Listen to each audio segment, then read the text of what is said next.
محترم ناظرین، آئیے ایک بار پھر آپ کا استقبال کرتے چلیں اور کاظمی صاحب سے گفتگو کے سلسلے کو دراز کرتے ہیں. مجھے یہ احساس ہونے لگا ہے کہ اب کاظمی صاحب شاید اپنی پوری روانی میں ہیں اور گفتگو شاید تشنہ رہ جائے گی، لیکن آئیے کچھ وقت ہمارے پاس باقی ہے تو کچھ ضروری سوالات کر لیے جاتے ہیں. کاظمی صاحب، مولانا آزاد کی شخصیت کے جو امتزاجات ہیں، ظاہر ہے ایک عالم دین جب سیاست میں قدم رکھتا ہے تو اس کے ساتھ تمام قدریں ہوتی ہیں، مذہبی قدریں بھی اور سیاسی قدریں بھی، لیکن امتزاج انہوں نے قائم کیا. ایک شخصیت نکھر کے سامنے آتی ہے جو کہیں نہ کہیں شریعت کو بھی سامنے لے کے چلتی ہے، ساتھ میں لے کے چلتی ہے، اور سیاست کو بھی ساتھ میں لے کے چلتی ہے. لیکن جو تحریریں ہیں اس وقت کی، اس کے آئینے میں آپ کو یہ شاید اقرار کرنا پڑے کہ کہیں نہ کہیں ابوالکلام آزاد کی شخصیت پر بھی مختلف حوالوں سے تنقید ہوتی ہے، اور کہا جاتا ہے کہ کسی سیاسی جماعت میں باقاعدہ شمولیت کے بعد، باقاعدہ منسلک ہونے کے بعد وہ تدبر برقرار نہ رہ سکا، یا کہیں نہ کہیں مصلحت کرنی پڑی، یا کہیں نہ کہیں قلم سے قلمی طور پر، تحریری طور پر سمجھوتے کرنے پڑے. کیا کہنا چاہتے ہیں کاظمی صاحب؟ یہ میں اس بات کو میں جانتا ہوں کہ ان کی تنقیدیں ہندوستان میں بھی ہوئی، پاکستان میں بھی ہوئی، اور کئی مضامین ہر سال چھپا کرتے ہیں اس انداز کے. لیکن ایک بات آپ ذرا دیکھیں کہ ایک ایسی شخصیت جس کی تحریک جو ہے وہ قرآن ہے، اس پر تو کوئی مباحثہ نہیں. بے شک اس کے مفسر قرآن ہونے کے اوپر کوئی بحث نہیں ہے. اس کے جو شریعت کے سلسلے میں جو اس کے افکار ہیں اس پر وہ بالکل مستند تھا، اس کے اوپر بھی کوئی بحث نہیں. اور سیاسی جماعت کے اندر رہتے ہوئے اس نے اپنے وقار کو زندہ رکھا، اس پر بھی کوئی بحث نہیں.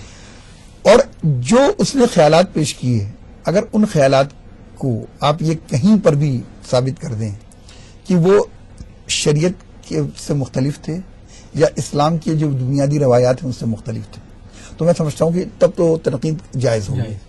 ورنہ اگر اس نے اسلام کے پورے احاطے میں رہتے ہوئے، اسلامی افکار کے احاطے میں رہتے ہوئے، ہندوستان کی سیاسی جماعت کے اندر کا ممبر ہوتے ہوئے اگر دونوں چیزوں کے بیچ میں ایک بیلنس قائم کیا ہے، تو میں سمجھتا ہوں کہ اس کی شخصیت ایک بہترین مثال ہے یہ ثابت کرنے کے لیے کہ مذہب اسلام صرف اور صرف مخصوص فرقے کے لیے نہیں ہے، بلکہ یہ دین انسانیت ہے.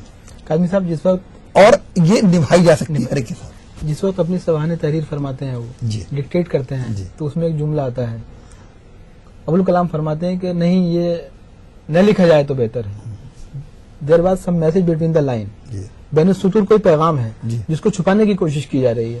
آپ بھی ظاہر ہے کہ میں پوچھنا چاہتا ہوں آپ سے کہ ایک دانشور کی حیثیت سے کیا پیغام تھا وہ؟ ظاہر ہے کچھ جواہر لال نہرو کے بارے میں لکھوانا چاہتے ہیں، کچھ کانگریس کی حکمت عملی کے بارے میں تحریر فرمانا چاہتے ہیں، لیکن وہاں پر ابوالکلام آزاد خاموش ہوتے ہیں چند لمحوں کے لیے، اور یہ کہنا پڑتا ہے ان کو نہیں، یہ نہ لکھا جائے تو زیادہ مناسب ہے، کیونکہ مستقبل میں قوم کو، ملک کو اس کے اندیشے ہیں، اس بات کا اندیشہ ہے کہ نقصانات ہو سکتے ہیں. ایسا کون سا خدشہ ہو سکتا تھا؟ میں بتا رہا ہوں.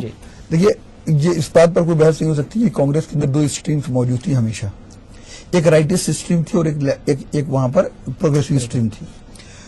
نہرو پروگریسو اسٹریم کے آدمی تھے، اس پر کوئی بحث نہیں ہے، اور رائٹسٹ اسٹریم کے جو لوگ تھے ان کی نشاندہی کی مزید ضرورت نہیں ہے.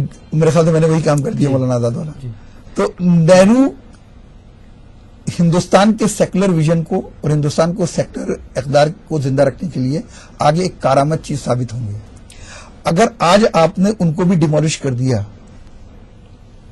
اگر آج آپ نے ان کو ڈیمولش کر دیا تو کل آپ کی جو امید ہے وہ بھی ختم ہو جائے. کیا بات ہے.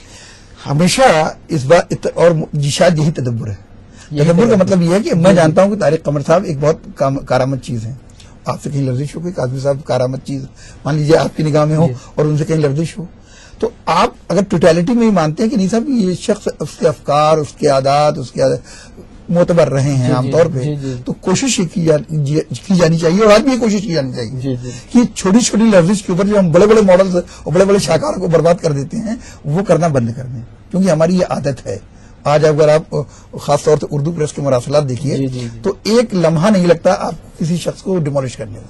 تو یہ ڈیمولیشن کا جو ہم نے ایک طریقہ اختیار کر رکھا ہے، شاید مولانا آزاد کا سبق یہ ہے کہ آپ جو لانگ ٹرم میں اگر کارآمد لوگ ہیں تو ان کو برباد مت کر دیجیے شارٹ ٹرم گین کے لیے. اپنے شارٹ ٹرم میں غصے کے اوپر ان کو آپ ان کی بلی ان کو نہ چڑھا دیجیے. یہ شاید ان کا مقصد ہے، اور یہ میں سمجھتا ہوں کہ تدبر کی سیاست کا اور حکمت عملی کی سیاست کا ایک بہت اہم جز ہے، اور یہ کہیں نفی نہیں کرتا اسلام کی، کیونکہ حکمت عملی یہ بھی اسلام کا ایک جز ہے۔ بہت شکریہ قادمی صاحب۔ محترم ناظرین کرام، وقت ہوا جاتا ہے آپ سے رخصت لینے کا۔ میں نے جیسا کہ عرض کیا تھا کہ ظاہر ہے کہ جب قادمی صاحب بولتے ہیں تو ہمیں یہ ہمیشہ احساس کرا کے جاتے ہیں کہ گفتگو تشنہ رہ گئی کہیں نہ کہیں، لیکن ہم بھی آپ سے پھر ایک بار یہ وعدہ کرتے ہیں کہ انشاءاللہ آئندہ کسی اور موقع پر آپ کو زحمت دی جائے گی اور اس تشنگی کو دور کرنے کی کوشش کی جائے گی۔ فی الحال اپنے میزبان طارق قمر کو قادمی صاحب کے شکریہ کے ساتھ اجازت دیجیے۔ بہت بہت شکریہ، بہت بہت شکریہ۔ بڑی عنایت ہے۔ انیشیل پارٹ ایک دفعہ منیش بھائی پھر لے لینا، نور بھائی پہلا اسٹارٹنگ پھر لے لینا ایک دفعہ، فمبل ایک جگہ۔